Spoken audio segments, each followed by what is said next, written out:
On my left, Senator Leyonhjelm. Thank you, Mr President. My question is to Senator Sinodinos as Cabinet Secretary and Minister representing the Minister for Trade and Investment. It concerns a large multinational business based in the North Pole, but with significant turnover in Australia. If we impose tax transparency on such a business, won't a certain gentleman who wears red suits prefer to do business elsewhere, where he is able to preserve his privacy? If we require this foreigner to get FIRB approval before he can invest in landing sites in Australia, won't this threaten his arrival here on Christmas Eve?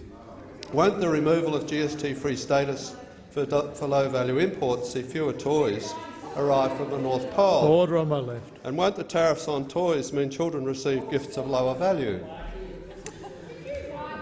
Order. On my left, the Cabinet Secretary representing the Minister for Trade and Investment, Senator Sinodinos. On my left. Arthur for Santa. Thank you, Mr President. Sadly, I did have notice of this question, I've got to say.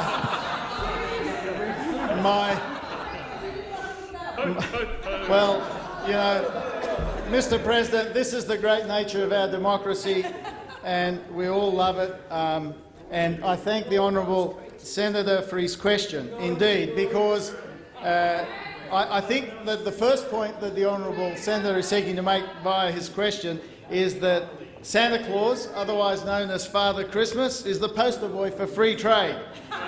He's been trading across national boundaries for centuries without tariffs, quotas or other barriers.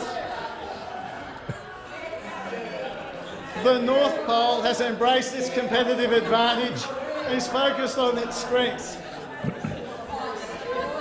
Mr President, in relation, now this is serious, the Foreign Investment Review Board, I'm advised that Mr Claus would be able to invest in developed landing sites in Australia without FIRB approval, provided his investment did not exceed $55 million.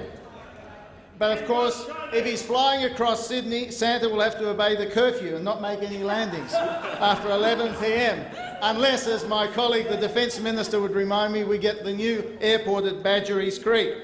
Mr President, the GST was referred to in the question. It is, of course, an ad valorem tax because Mr Claus gives his goods and services away to Australians' children free of charge. There is no GST applicable. Also, as he does not charge for his goods and services in Australia, I can confirm he does not generate any income in Australia for taxation purposes. This means he does not engage in any profit-shifting behaviour, Senator Dastyari, and will not be subject to any of the proposed Cabinet tax Secretary. transparency The time regime. for answering the question has expired. Order. Order. On my left. On my left. Dare I ask, do you have a supplementary question, Senator Leyonhjelm? You dare ask, Mr President. Senator, can you assure the parents of Australia that the gift Santa imports meet Australia's exacting standards, including bans on inappropriate toys like toy guns, country of origin labelling and assurances regarding the source of any wood products? And regarding the lollies Santa will stuff into our stockings, will they be certified kosher and halal, free of contaminants and given a Health Star rating? Cabinet Secretary.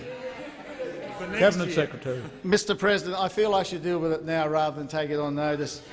In my capacity representing the Minister for Industry, Innovation and Science, I can confirm that we are working with industry on a new country of origin labelling framework. We will reform the labelling to enable consumers to make informed choices about food they buy. And while we do import foodstuffs from across the world, including candy canes from our north, we are a net exporter in this sector, so it's important for us to have a very strong labelling regime. And the Department of Agriculture and Water Resources has been working closely with parents Australia-wide for many years to ensure our strict biosecurity requirements are met when delivering presents. And our import requirements, biosecurity and otherwise, apply to all equally: Santa, the Tooth Fairy, the Easter Bunny, commercial importers, travellers and online shoppers. I've been advised that the Health Star rating is a voluntary initiative. as well as kosher and halal certification, entirely a matter for Santa Thank to you, decide if his Cabinet products Secretary. are The time for participants. answering the questions has expired. Final supplementary question, Senator Leyonhjelm. Final supplementary, Mr President. I hear that some of our trading partners with jurisdiction over the North Pole have adopted Australia's workplace laws.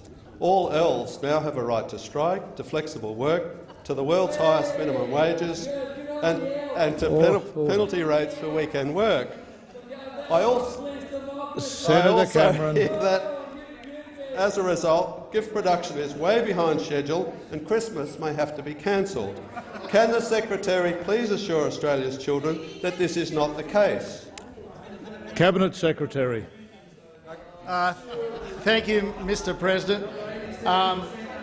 Whether through the public media or our cables, I've not received any information that Christmas is going to be delayed. You can rest easy, Honourable Senator. On the workplace laws, let me make this point. It does raise the question of having nimble, agile elves of the 21st century to assist Santa. And if we have labour market arrangements that do that, we will all be much better off. What I fear is that if we were employing Australian elves, there would be some people in this parliament who would seek to make them members of some of the unions represented in this chamber. Order. Thank you, Mr President. Thank you, Cabinet Secretary. Order.